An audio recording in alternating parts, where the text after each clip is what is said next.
Hi, ಎಲ್ಲರಿಗೂ ನಮಸ್ಕಾರ. ನಾನು ನಿಮ್ಮ ಲಕ್ಷ್ಮೀಗೌಡ. ಯಾರೆಲ್ಲ ಇನ್ನು ನನ್ನ ಕಾಮನ ಬಿಲ್ಲು ಕಥಾಗುಚ್ಛ ಯೂಟ್ಯೂಬ್ ಚಾನಲ್ ಸಬ್ಸ್ಕ್ರೈಬ್ ಮಾಡದೆ ಕತೆ ಕೇಳ್ತಿದ್ದೀರಾ?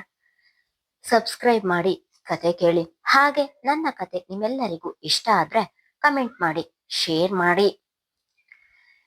ದ್ವೇಷದ ಜ್ವಾಲೆ ಮುಂದುವರೆದ ಸಂಚಿಕೆ.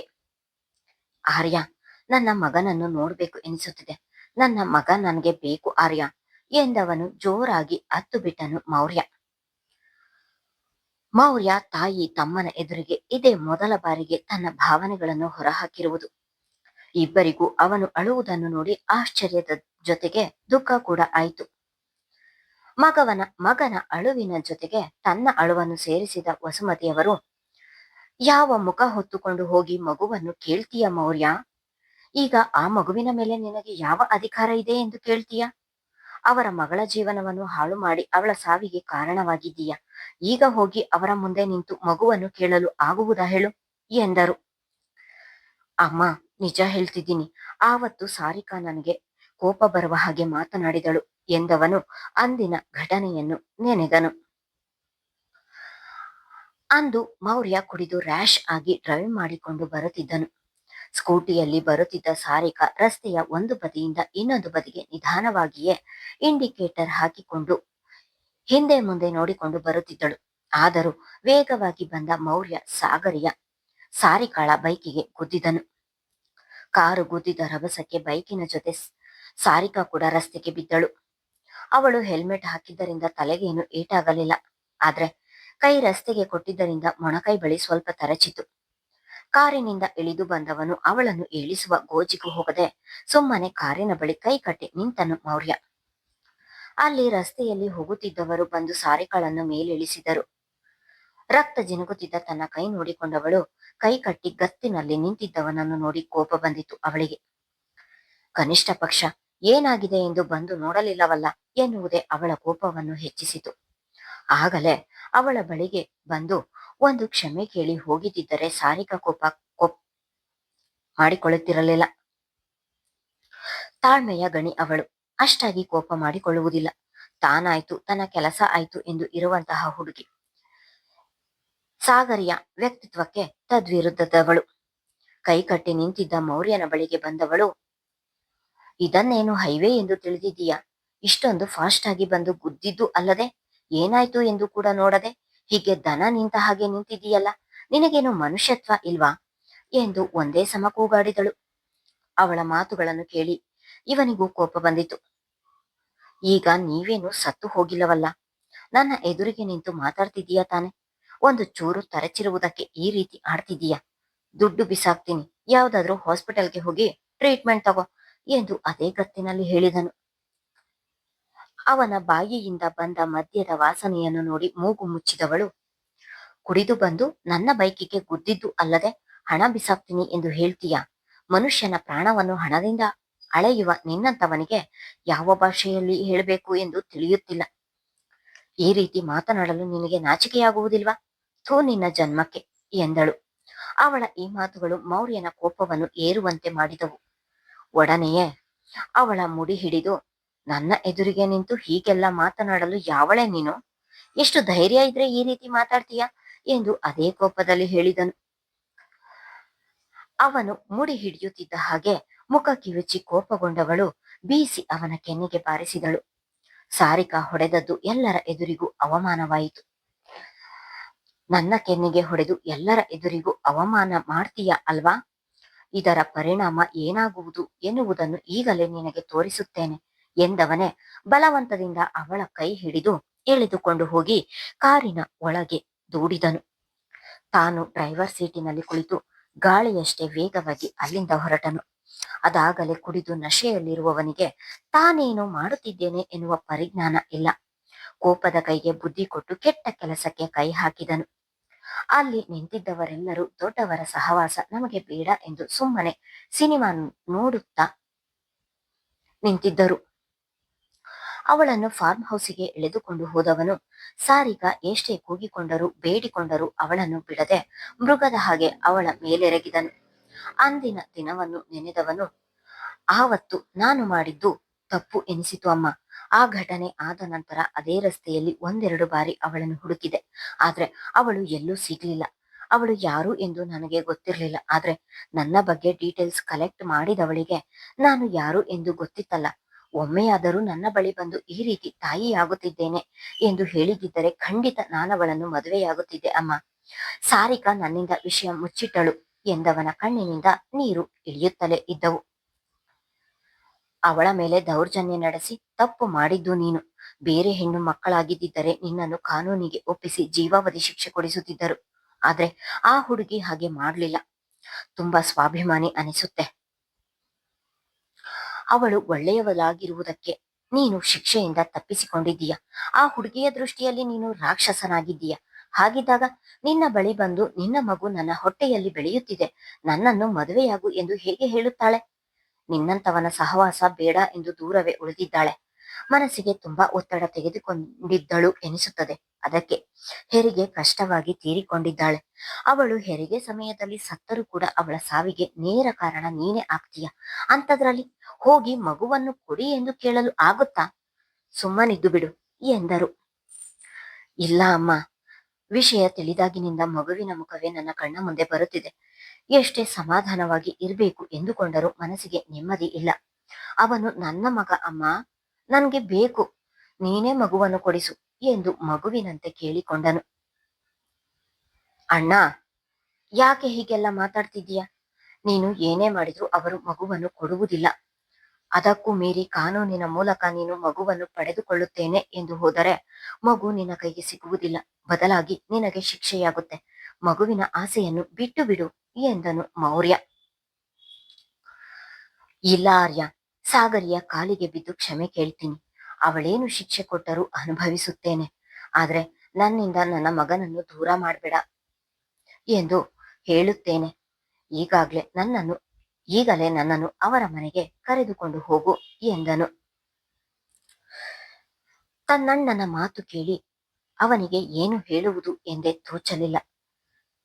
ಇವನು ಹೋಗಿ ಸಾಗರಿಯ ಬಳಿ ಕ್ಷಮೆ ಕೇಳುತ್ತಿದ್ದ ಹಾಗೆ ಅವಳು ಮಗು ಕೊಡುವುದಿಲ್ಲ ಎನ್ನುವುದು ಅವನಿಗೂ ಕೂಡ ತಿಳಿದಿದೆ.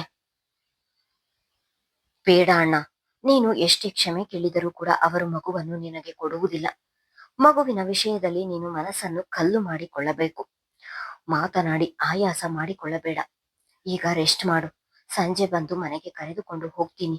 ಅಮ್ಮ ಇಲ್ಲೇ ಇರ್ತಾರೆ ಎಂದವನು ಅಲ್ಲಿಂದ ನಡೆದನು. ತಮ್ಮ ಹೋಗುವ ದಾರಿಯನ್ನೇ ನೋಡಿದವನ ಕಣ್ಣಿನಿಂದ ನೀರು ಇಳಿದವು. ಈಗಲೂ ಕೂಡ ಕಣ್ಣು ಮುಚ್ಚಿದರೆ ಸಾಕು, ಮಗುವಿನ ಮುಖವೇ ಅವನ ಕಣ್ಣ ಮುಂದೆ ಬರುತ್ತಿತ್ತು. ಅವನು ನಿನ್ನ ಮಗ ಎಂದು ಮನಸ್ಸು ಚೀರಿ ಹೇಳಿದಂತಿತ್ತು. ಅಲ್ಲಿದ್ದು ಮಗನ ಮುಖವನ್ನು ನೋಡಲಾರದೆ, ನಾನು ಹೊರಗಿರ್ತೀನಿ, ನೀನು ಮಲಗು ಎಂದು ಹೇಳಿ ವಸುಮತಿ ಕೂಡ ಹೊರ ಬಂದರು. ಕಚೇರಿಯಲ್ಲಿ ಕೆಲಸ ಮಾಡಲಾಗದೆ ಶ್ರೀಕಾಂತ್ ಅವರು ಅಂದು ಮಧ್ಯಾಹ್ನವೇ ಮನೆಗೆ ಬಂದಿದ್ದರು. ಡ್ಯಾಡ್, ಇಷ್ಟು ದಿನ ಅಗ್ನಿಯನ್ನು ನೋಡಿಕೊಳ್ಳುವವರು ಇಲ್ಲ ಎಂದು ಸ್ಕೂಲಿಗೆ ಹಾಕಿರ್ಲಿಲ್ಲ.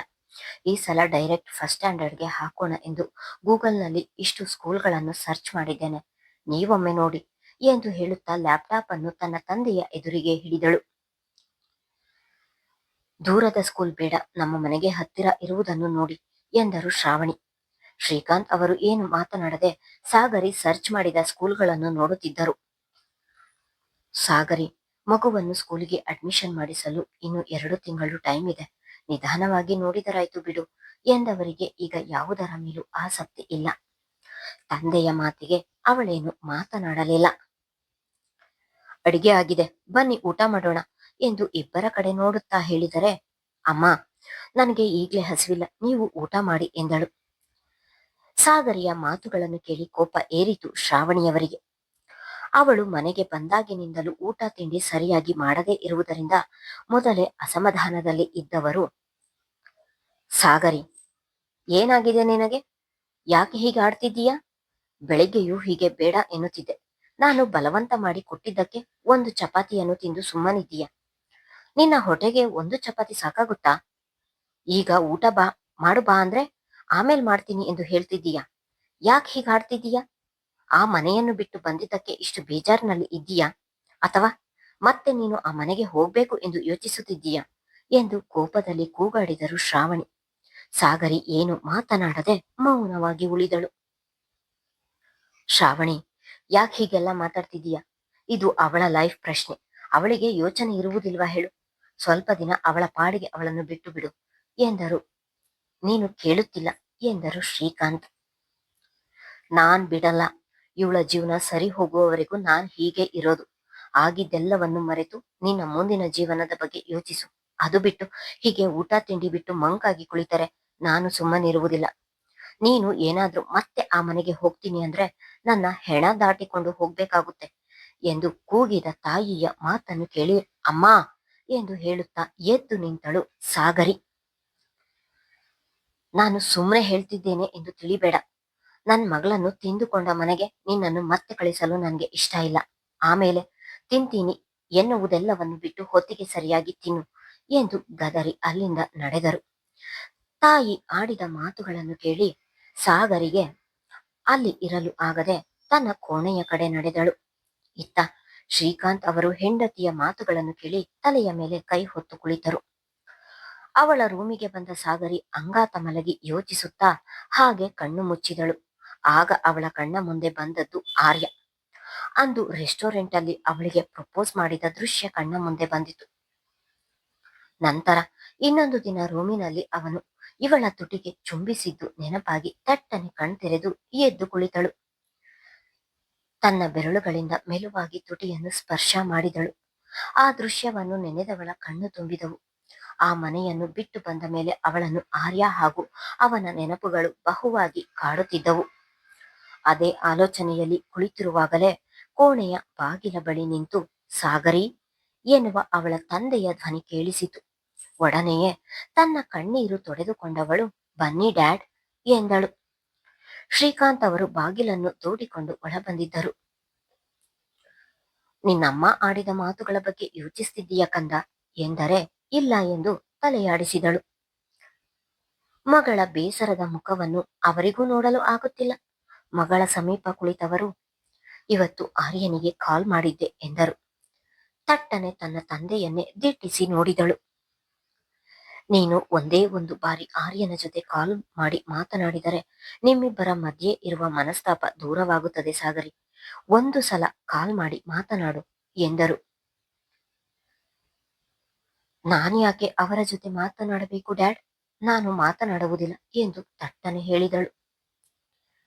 ನೀನು ಆರ್ಯನನ್ನು ಪ್ರೀತಿಸಿ ಅಥವಾ ಇಷ್ಟಪಟ್ಟು ಮದುವೆಯಾಗಲಿಲ್ಲ ಎನ್ನುವುದನ್ನು ಒಪ್ಪಿಕೊಳ್ಳೋಣ ಮಗಳೇ. ಇಷ್ಟು ದಿನ ಅವನ ಜೊತೆಯಲ್ಲಿ ಇದ್ದೀಯ. ಅವನ ಕ್ಯಾರೆಕ್ಟರ್ ಹೇಗೆ ಎಂದು ನಿನಗೆ ತಿಳಿದಿದೆ. ಇಷ್ಟು ದಿನದಲ್ಲಿ ಅವನ ಮೇಲೆ ನಿನಗೆ ಫೀಲಿಂಗ್ಸ್ ಮೂಡಲಿಲ್ವಾ? ಅಳಿಯನಾಗಿ ನನಗೆ ತುಂಬಾ ಇಷ್ಟ ಆಗಿದ್ದಾನೆ. ಹಾಗಿದ್ದಾಗ ಆರ್ಯ ನಿನಗೆ ಇಷ್ಟ ಆಗ್ಲಿಲ್ವಾ ಸಾಗರಿ ಎಂದರೆ ಅವಳದು ಮೌನವಷ್ಟೇ ಉತ್ತರ. ಮಗಳು ಮೌನವಾಗಿ ತಲೆ ತಗ್ಗಿಸಿದ್ದನ್ನು ನೋಡಿ ಶ್ರೀಕಾಂತ್ ಅವರ ತುಟಿ ಅರಳಿತು. ಮಗಳೇ, ನಿನಗೆ ಆರ್ಯ ಇಷ್ಟ ಇರ್ಲಿಲ್ಲ ಎಂದಿದ್ದರೆ ನಿನ್ನ ಮಾವ ಈ ಮದ್ವೆ ನಿನಗೆ ಇಷ್ಟನಾ? ನೀನು ಧೀರಜ್ನ ಮದ್ವೆಯಾಗ್ತೀಯಾ ಎಂದು ಕೇಳಿದಾಗ ನೀನು ಸೈಲೆಂಟ್ ಆಗಿ ಇರ್ತಿರ್ಲಿಲ್ಲ. ನಾನು ಈ ಮದ್ವೆ ಆಗ್ತೀನಿ ಎಂದು ಹೇಳುತ್ತಿದ್ದೆ. ಆದ್ರೆ ನೀನು ಏನೂ ಹೇಳದೆ ಮೌನವಾಗಿದ್ದೆ ನೋಡು. ಆಗ್ಲೇ ನನ್ನ ಮಗಳ ಮನಸ್ಸಲ್ಲಿ ಏನಿದೆ ಎಂದು ನನಗೆ ತಿಳಿಯಿತು. ಹೀಗೆ ಮೌನವಾಗಿದ್ದು ನಿನ್ನ ಮನಸ್ಸಿಗೆ ನೀನೇ ಮೋಸ ಮಾಡಿಕೊಳ್ಳಬೇಡ ಸಾಗರಿ. ನಿನಗೆ ಕೋಪ ಇರುವುದು ಮೌರ್ಯನ ಮೇಲೆ, ಆರ್ಯನ ಮೇಲಲ್ಲ. ಈಗಾಗ್ಲೇ ಅಣ್ಣನ ಮೇಲಿರುವ ದ್ವೇಷಕ್ಕೆ ತಮ್ಮನ ಜೀವನದ ಜೊತೆ ಆಟ ಆಡಿದೀಯ ಸಾಗರಿ. ಆರ್ಯನ ಜಾಗದಲ್ಲಿ ಬೇರೆ ಯಾರಿದ್ದರೂ ನಿನ್ನ ಮೇಲೆ ಕೋಪ ಮಾಡಿಕೊಳ್ಳುತ್ತಿದ್ದರು. ಆರ್ಯ ಎಲ್ಲವನ್ನು ತನ್ನಲ್ಲೇ ನುಂಗಿಕೊಂಡು ಸುಮ್ಮನಿದ್ದಾನೆ. ಈಗ ದುಡುಕಿದರೆ ಲೈಫ್ ಲಾಂಗ್ ಸಫರ್ ಮಾಡಬೇಕಾಗುತ್ತದೆ. ನಿನ್ನ ಒಂದು ನಿರ್ಧಾರದಲ್ಲಿ 3 ಜನರ ಜೀವನ ಅಡಗಿದೆ ಎಂದರು. ಮುಂದುವರಿಯುವುದು. ಕಥೆಯ ಬಗ್ಗೆ ಮುಕ್ತವಾಗಿ ನಿಮ್ಮ ಅಭಿಪ್ರಾಯ ಹಂಚಿಕೊಳ್ಳುವುದನ್ನು ಮರೆಯಬೇಡಿ. ಧನ್ಯವಾದಗಳು.